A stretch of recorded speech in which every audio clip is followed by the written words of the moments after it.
तो आज की जो कहानी है वो राजू की है। एक बहुत ही वफादार कर्मचारी जिसका खुद पर जो भरोसा था ना, वही उसे एक ऐसे भयानक अनुभव की तरफ ले जाता है जिसके बारे में उसने कभी सोचा भी नहीं था। चलिए इस पूरी कहानी को समझते हैं। ये कहानी पता है एक बहुत ही डरावनी मिसाल है कि जब आपका आत्मविश्वास हद से ज्यादा बढ़ जाता है और उसका सामना किसी अनदेखी शक्ति से होता है तो अंजाम क्या हो सकता है।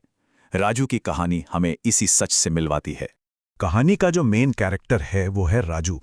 एक ऐसा आदमी जो अपने गोदाम में, जिसे वो अपना घर भी मानता था, बिल्कुल सेफ महसूस करता था। उसे लगता था कि सब कुछ उसके कंट्रोल में है और वो किसी भी चीज से निपट सकता है। राजू कोई नया नहीं था वहां। पूरे 13 साल से उसी शोरूम में काम कर रहा था और उसके मालिक वो तो उस पर अपने बेटे से भी ज्यादा भरोसा करते थे।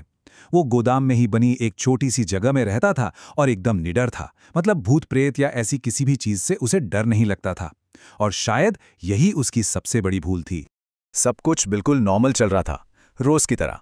लेकिन फिर गोदाम में कुछ अजीब होना शुरू हुआ। शुरुआत में तो ये बहुत मामूली सी चीजें थी जिन्हें राजू ने ज्यादा भाव नहीं दिया और नजरअंदाज कर दिया।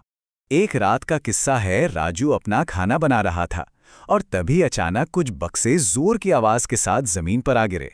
उस गोदाम की खामोशी में ये पहली अजीब घटना थी जिसने उसे थोड़ा चौंका दिया। राजू ने तुरंत सोचा, अरे ये तो चूहों का काम होगा। गोदाम में चूहे होना तो एक आम बात थी। उसने थोड़ी देर चूहों को ढूंढा भी, लेकिन उससे कुछ मिला नहीं। पर सवाल ये था कि क्या ये सच में सिर्फ चूहे ही थे। अब बात सिर्फ आवाजों तक नहीं रह गई थी। जब वो नीचे शोरूम में देखकर वापस सीढ़ियों से ऊपर चढ़ा तो उसने देखा कि ऊपर कोई खड़ा है, एक परछाई, एक साया, जो उसके देखते ही गायब हो गया। राजू ने हिम्मत दिखाई। उसने अपने डर को दबाया और सीधा उस अनदेखी शक्ति को चैलेंज कर दिया। वो चिल्लाया, कौन है वहां? मैं डरता नहीं हूं तुमसे। उसे क्या पता था कि उसका ये दुस्साहस ही उसकी किस्मत लिखने वाला था। अब यहां से ना राजू की असली परेशानी शुरू हुई। जब उसने अपने दोस्त और मालिक को इन सब घटनाओं के बारे में बताया तो किसी ने भी उसकी बात पर यकीन नहीं किया। वो एकदम अकेला पड़ गया और असहाय महसूस करने लगा।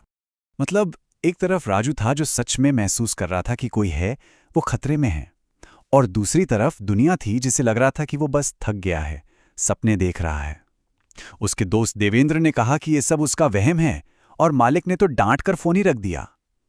राजू अब बिल्कुल अकेला था। और फिर उसने उसे पहली बार साफ साफ देखा।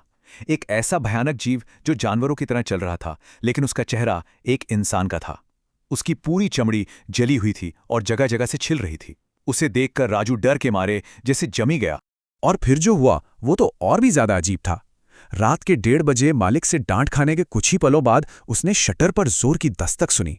उसे लगा मालिक आ गए होंगे, लेकिन जैसे ही उसने दरवाजा खोला, बाहर दिन की रोशनी थी। सुबह के 10:30 बज रहे थे। पूरी की पूरी 9 घंटे की रात जैसे एक पल में गायब हो गई थी। कई दिनों तक दिमागी तौर पर परेशान होने के बाद कहानी का सबसे डरावना हिस्सा आता है जब वो चीज आखिरकार राजू के साथ फिजिकल कांटेक्ट करती है। पूरे 3 दिन, सोचिए 3 दिन और 3 रातें, राजू एक पल के लिए भी सो नहीं पाया। उसे लगातार परेशान किया जा रहा था। वो फिजिकली और मेंटली पूरी तरह से टूट चुका था। और फिर उस रात जब थका हारा राजू सो ही गया तो वो हमला हुआ। उसका दम घुटने लगा, जैसे कोई छाती पर बैठ गया हो। जब जबरदस्ती उसकी आंखें खुलीं तो वही जला हुआ प्राणी ठीक उसकी छाती पर बैठा था। वो राजू के चेहरे पर झुका और एक गर्म फूंक मारी, और राजू को ऐसा लगा जैसे उसका चेहरा आग में जल गया हो। एक भयानक, असहनीय जलन। हमले के बाद जो हुआ वो शायद हमले से भी ज्यादा डरावना था। अब राजू के पास एक ऐसा सबूत था जिसने उसके मालिक के सारे शक को एक झटके में खत्म कर दिया। राजू जैसे तैसे उठा और भागकर बाथरूम गया, और जब उसने आईने में देखा तो उसे देखकर उसके होश उड़ गए। उसका आधा चेहरा बुरी तरह से जल चुका था और उस तरफ के बाल भी जलकर गायब हो गए थे। ये उसका वहम नहीं था, ये हकीकत थी। वो इतना डर गया था कि गोदाम से बाहर भाग गया और पूरी रात दुकान के बाहर ही बैठा रहा, सुबह का इंतजार करते हुए। जब सुबह मालिक आए और उन्होंने राजू का जला हुआ चेहरा देखा, तब उन्हें एहसास हुआ कि राजू इतने दिनों से जो कह रहा था वो सब सच था। अब जब मालिक को यकीन हो गया तो आखिरकार एक आध्यात्मिक विशेषज्ञ मतलब एक पंडित जी को बुलाया गया, जिन्होंने इस पूरी डरावनी घटना की असली वजह का पर्दाफाश किया। तो पता चला कि ये सब एक टोटके की वजह से हो रहा था। अब ये टोटका क्या होता है? सीधी भाषा में कहें तो ये एक तरह का श्राप या कोई ऐसी चीज होती है जिसे किसी को नुकसान पहुंचाने के इरादे से किसी जगह पर छिपा दिया जाता है।